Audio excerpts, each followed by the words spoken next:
कृष्णमाई borewell आमच्याकडे 4.5 inch 6 inch आणि 6.5 inch borewell खोदून मिळेल। तसेच एचडीपी पाईप, ठिबक सिंचन, तुषार सिंचन आणि पंप सेट लगेच बसून मिळतील। तसेच रस्त्यापासून 500 फूट अंतरावर अडचणीच्या ठिकाणी देखील बोरवेल खोदून मिळेल। खड्डे मारून अर्थिंग टाकून दिली जाईल। अधिक माहितीसाठी संपर्क 9422 38 12 63। आज आदरणीय पंतप्रधानांचा मुंबई दौरा आहे आणि ह्या दौऱ्यावर अपेक्षेप्रमाणे अकलेचे तारे आज सकाळी संजय राजाराम राऊतनी तोडले।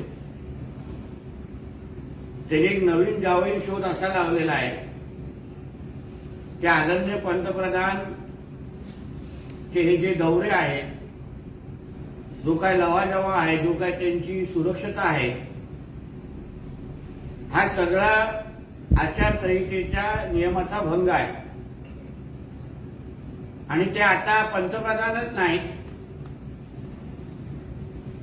काळजीवाहू पंतप्रधान असल्यामुळे, केअरटेकर पंतप्रधान असल्यामुळे ते ह्या सगळ्या गोष्टी करूच शकत नाही असा जावई शोध संजय राजाराम राऊतने लावलेला आहे। आता त्यांनी सार्वजनिक एक सरपंचाची निवडणूक पण लढवली नाही। लोकांमध्ये निवडून कसं यायचं ह्याला त्याला थानपत्ता नाही। ईशान्य मुंबईची जागा धुमणामध्ये ताकद नसल्यामुळे लढवण्याचा पण विचार केला नाही। उगाच राजकीय बळीच्या संजय दिना पाटलांचा देऊन टाकलेला आहे। तो संजय राजाराम राऊत निवडणुकीचे नियम आणि निवडणुकीची आचारसंहिता काय असते हे आम्हाला ज्ञान देतो आहे। देशाचे पंतप्रधान हे कुठलेही नियम न तोडता आचारसंहिता असताना पण त्यांची सुरक्षता प्रोटोकॉल हा तसाच राहतो, त्याच्यामध्ये काहीच बदल होत नाही। आणि दुसरा पंतप्रधान निवडून येईपर्यंत पंतप्रधान नाव म्हणजे दुसरा बदलत नाही। म्हणजे 4 जून नंतर पण देशाचे पंतप्रधान हे आदरणीय मोदी साहेबच असतात। म्हणून ह्यांनी कितीही नाक रगडलं, कितीही शेवण्यासारखा रडत बसले, कितीही जावई शोध घेत बसले, तरीही ह्यांच्या भुकण्याला कोणी महत्व देत नाही। कालच्या इंडी आघाडीच्या या त्या पूर्ण कार्यक्रमामध्ये जे काही केजरीवालांसाठी तो कार्यक्रम घेतला असं म्हटलं, साधा केजरीवालांचा बॅनर पण ह्या लोकांनी सगळ्यांनी काढायला लावलं। त्या व्यासपीठावर उद्धव ठाकरेची काय इज्जत होती ते राहुल गांधींनी स्वतःच्या तोंडाने दाखवली। आणि इलेक्ट्रॉल बॉन्डची जो चर्चा आज सकाळी संजय राजाराम राऊत करत होता, ते इलेक्ट्रॉल बॉन्ड्सवर बीजेपीला मिळालेल्या इलेक्ट्रॉल बॉन्ड्सवर चर्चा करा।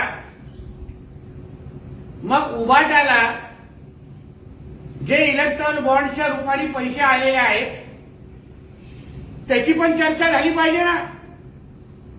त्या देणगीदार कंपन्या नेमकं कोण आहे, त्यांची जी यादी आमच्याकडे आहे, ते उभाटाला दिलेले इलेक्ट्रॉल बॉन्डच्या रूपाने पैसे या लोकांना उद्धव ठाकरेच्या महापालिकेमध्ये महापौर असतानाच्या काळात ज्यांना इलेक्ट्रॉल बॉन्डच्या माध्यमातून ज्यांनी पैसे दिलेले आहेत त्यांना मुंबई महापालिकेचे किती टेंडर भेटलेले आहेत? त्यांना कोविडच्या काळात जेव्हा उद्धव ठाकरे मुख्यमंत्री होते, कोविडच्या काळात त्या कंपन्यांना किती टेंडर भेटले ह्याची जरा चर्चा आणि चौकशी झाली पाहिजे। नुसतं बीजेपीच्या नावाने मंत्र रोज सकाळ उठल्या बोलण्यापेक्षा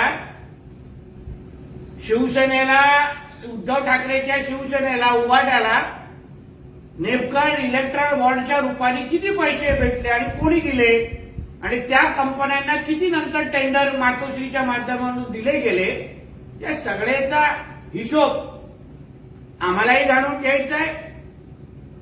उभाटाने मांडण्याची हिंमत करावी असा आवाज मी या निमित्ताने करतो. काल उद्धव ठाकरेंनी दिल्लीमध्ये बसून एक फार मोठा जोक मारला. म्हणजे कालपासून आतापर्यंत माझं हसू आवरत नाहीये. त्यांचं म्हणणं असं आहे की ते स्वतः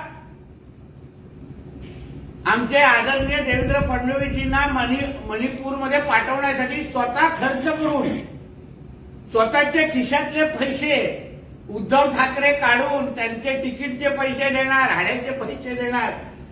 सांगणारा कोण आहे? उद्धव ठाकरे, ज्यांनी उभ्या आयुष्यामध्ये आतापर्यंत स्वतःची लॉन्ड्री स्वतःच्या पैशांनी केलेली नाही, स्वतःची अंतर्वस्त्र अजूनपर्यंत स्वतःच्या पैशांनी विकत घेतले नाही, स्वतःची घराची एसी स्वतःच्या पैशांनी नाही, देवालयामध्ये ठेवलेली फुलं ह्याचे कधी पैसे दिलेले नाही.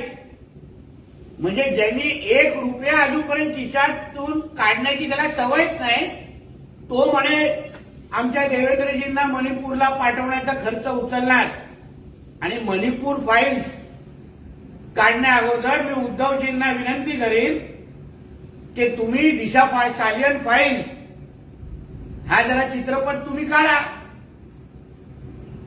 फार जोरात चालेल. आणि मुख्य भूमिकेमध्ये तुमच्या मुलालाच ऍक्टर म्हणून घ्या.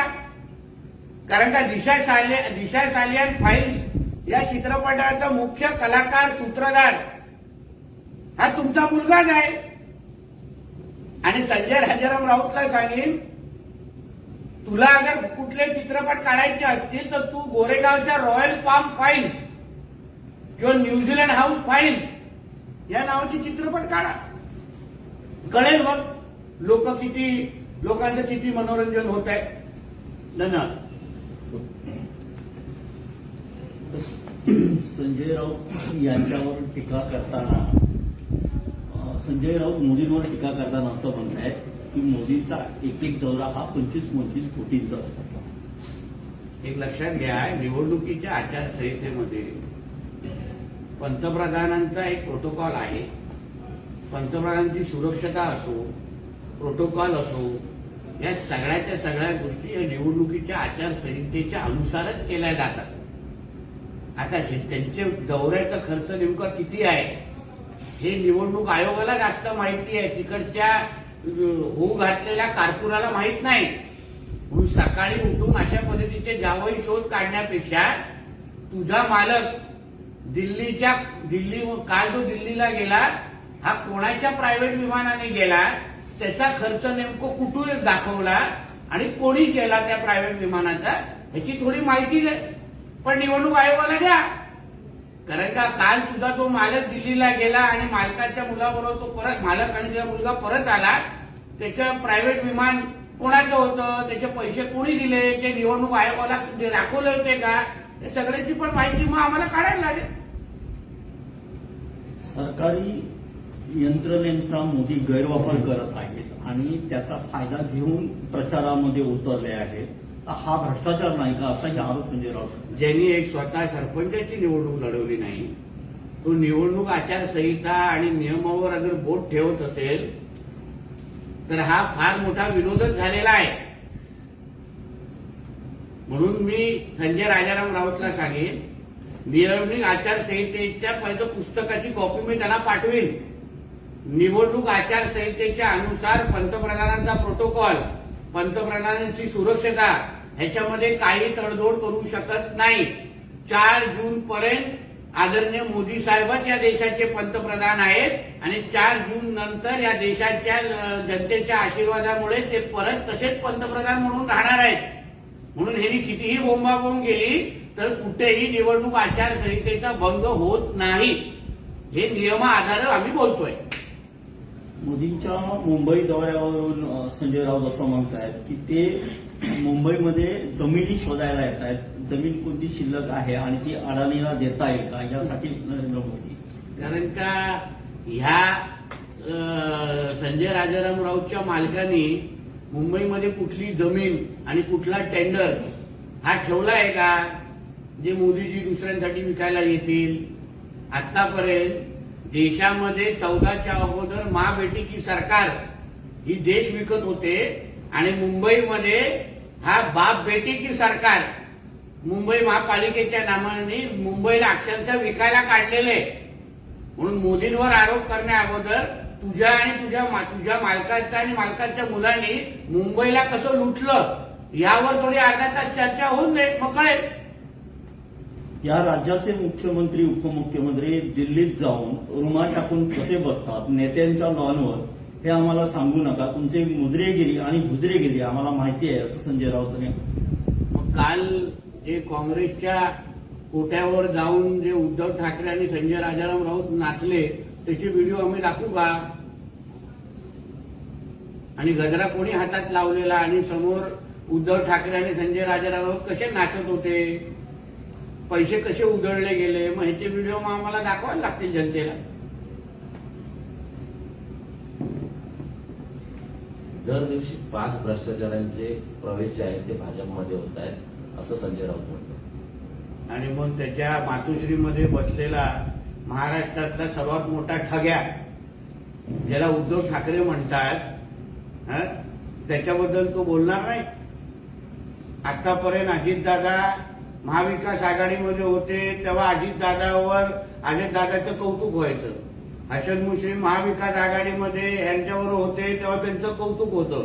भुजबळ साहेबांना एकदम अतिशय प्रिय होते यांचे भुजबळ साहेब. आता त्यांनी स्वतःच्या स्वाभिमानासाठी अगर भूमिका घेतली, देशाच्या विकासासाठी भूमिका घेतली तर ह्यांच्या डोंगराखाली आग का लागते? तुम्ही 2014 पासून 14ला जे भारतीय जनता पक्षाच्या बरोबर होते तेव्हा तुम्हाला मोदी साहेब एवढे वाईट वाटले नाही, तेव्हा त्यांच्यावर भ्रष्टाचाराचे आरोप करायसारखे तुम्हाला वाटले नाही. आता जेव्हा डोंगराखालून सत्ता गेली आणि रस्त्यावर फिरण्याची जेव्हा वेळ आली तेव्हा अजितदादा आणि सगळे तुम्हाला वाईटच वाटणार.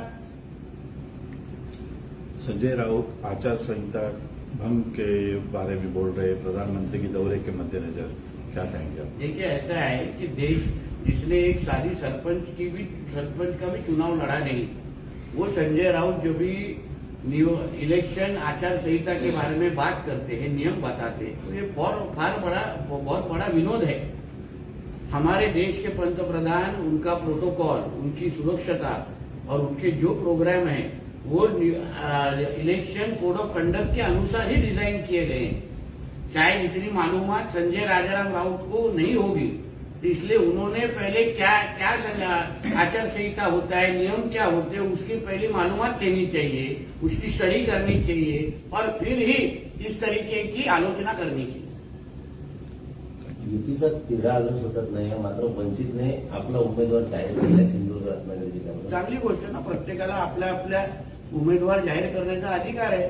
म्हणजे प्रकाश आंबेडकर जींना महाविकास आघाडीनी जे काही त्यांना स्थान दिलं नाही त्याच्यामुळे त्यांनी आज उभाटाच्या उमेदवाराच्या विरोधात वंचितचा उमेदवार उभा केलेला आहे. तर ती भूमिका आणि हा प्रश्न खरं म्हटलं तर तुम्ही महाविकास आघाडीच्या लोकांना विचारलं पाहिजे, चुकीच्या आघाडीच्या महायुतीच्या लोकांना तुम्ही विचारता. सर, विनायक राऊत यांच्या खळा बैठका सुरू झाल्या आणि त्यामध्ये ते बोलले की कोरोना काळात एसएसपीएम कॉलेजमधून आर्थिक घोटाळे झाले, त्याची चौकशी. आता खळा बैठक आणि एसएसपीएम कॉलेजचा काय संबंध? त्याच्यापेक्षा एसएसपीएमच्या खळ्यामध्ये येऊन बसा ना आमच्याकडे, आम्ही साफ करून ठेवतो. एसएसपीएम मेडिकल कॉलेज आणि या संस्थेने कोरोना काळामध्ये सिंधुदुर्ग आणि कोकणाच्या जनतेची जी काही सेवा केली, जो काही आधार दिला, जे उद्धव ठाकरेचं सरकार आणि आरोग्य यंत्रणा तेव्हा देऊ शकली नाही, यासाठी जिल्ह्याचे आणि कोकणाचे लोकांची प्रतिक्रिया आणि मत हे आमच्यासाठी महत्वाचं आहे. जे स्वतः तेव्हा सत्तेमध्ये होते, स्वतःचा मुख्यमंत्री तेव्हा सत्तेमध्ये होता, ते जेव्हा काय करू शकले नाही, टीका करण्यापलीकडे लोकांना आधार देऊ शकले नाही, त्यांनी आमच्यावर टीका करू नये म्हणून खळ्यामध्ये बसून तुम्ही सिंधुदुर्ग रत्नागिरीचा विकास काय केला हे जरा खळ्यामध्ये बसून तरी सांगा. नाहीतर 4 जून नंतर रस्त्यावरच बसायचं आहे, रस्त्यावरच यायचं आहे. म्हणून जिकडे तिकडे अगर तुम्हाला राणे दिसत असतील मग खडा बैठक याच्यापेक्षा इंजिनियर आमच्या मेडिकल कॉलेजच्या खड्यातच घ्या ना, सोपं होईल. जास्त मेहनत करण्याची गरज भासणार नाही. असे नवनवीन व्हिडिओ पाहण्यासाठी कोकणशाहीचं युट्यूब चॅनल सबस्क्राईब करा व बेल बटन प्रेस करा. तसेच फेसबुक पेज लाईक करा आणि इंस्टाग्राम पेज व ट्विटर पेजला फॉलो करायला